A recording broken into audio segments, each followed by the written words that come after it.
Oh my god, there is an animated Darth Maul TV series coming to the Star Wars universe. I gotta say, this is every millennial's dream show if you grew up watching the Star Wars prequel trilogies like me, and of course those movies have been criticized heavily over time. To be honest, maybe now they've been surpassed in criticism by the sequel trilogy, but Darth Maul was such an iconic villain from Star Wars Episode 1, A Phantom Menace, and the fact that he's getting his own spin-off show is incredible. I know there have been other Darth Maul appearances in the Star Wars expanded universe over the years, but giving him his own animated, dedicated series is just going to be absolutely incredible for all of us 90s kids. I cannot wait for this. It is going to be epic. What's up guys, Mike here. Welcome back to the channel. Make sure you hit the subscribe button for more pop culture content. Let's do it. So put it this way, if you were a kid who was born in the 90s like me, the first Star Wars film you most likely saw was Star Wars Episode 1, The Phantom Menace. And of course, all the adults who saw this film, particularly the fans of Star Wars from the 70s and 80s who grew up with it, hated this movie. But if this was your first exposure to this world, you probably really liked this and look back on it really fondly. I love everything about this movie, and to be honest, I really like the prequel trilogy in general. I mean, Revenge of the Sith is probably one of my favorite movies of all time, and I love the way it connects the prequels to the original trilogy. But I guess with Star Wars coming back at that point in time, they really needed a iconic, striking, and visually distinct villain to really come up against the domineering Darth Vader from the original trilogy. I mean, Vader is really scary. He's like this big boogeyman kind of character who can choke you using force. And I think Darth Maul's design just really solidified why millennials love this movie. I mean, he's literally just like a demon hell-like figure with spikes on his head and red skin. It is actually really horrifying. I had a poster of Darth Maul in my bedroom when I was growing up, and to be honest, it used to scare me. I used to sometimes get out of bed and take it down if I was too scared looking at it. And even though Darth Maul barely has any lines in the entire movie, he really makes his mark. I mean, from the moment he takes out that double-ended lightsaber, it is just on.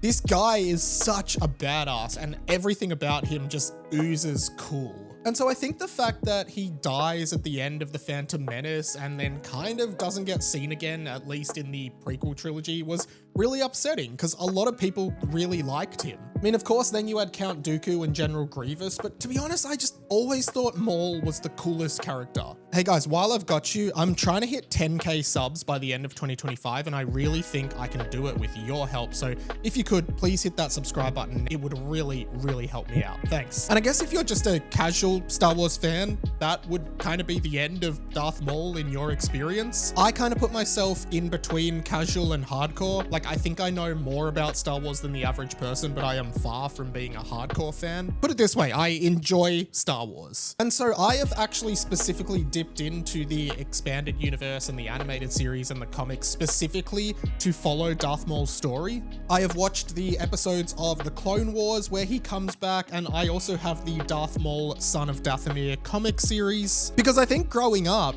and being a kid who watched Star Wars Episode 1, there was this curiosity and intrigue of the character of Darth Maul that was never really satisfied in the movies because he was just gone. And I think it's a good idea that they explored the character in the other Star Wars canon. I mean, Darth Maul actually also pops up at the end of Solo, the Han Solo story, and I think that was going to be more like a trilogy or something like that, but it underperformed at the box office, and so they just kind of stopped doing those Star Wars side movies, except it looks like they're bringing him back in some form now. So I think Darth Maul can sometimes be this forgotten character that I guess they keep trying to bring back, but then it doesn't quite work, or he just gets a small run. But getting a complete animated series based on his life is awesome. And as well as that, I love all the prequel fan service that Star Wars is doing. I think they are really catering, at least recently, to the millennial crowd who grew up with the prequels. I loved Obi-Wan Kenobi, the series. I thought it was incredible.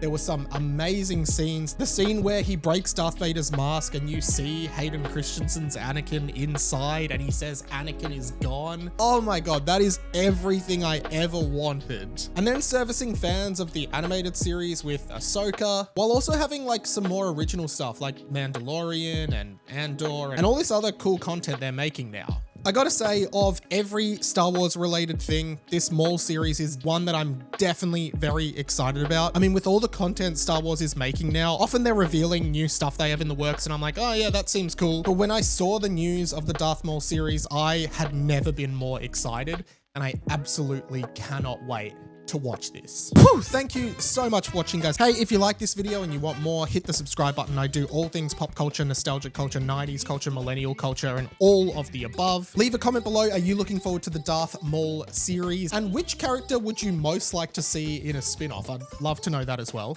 If you have nothing to comment, but you want to help me out in the algorithm, just comment below Jar Jar. That's how I know you made it to the end, and it's how I know you're a true fan. While I've got you, I'm all over the internet doing dumb stuff that I think is cool. I have a blog, I have a podcast, and links are in the description below, so check me out somewhere else. And if you like this video, you can watch this video, which YouTube thinks you might like. But if you just want to watch some of my other videos, like I've got a whole playlist of like videos I think you'd like right here, so click it. I won't stop you. That is pretty much it from me. My name's Radio Mike. This has been The Inside of Mind, and I will catch you later.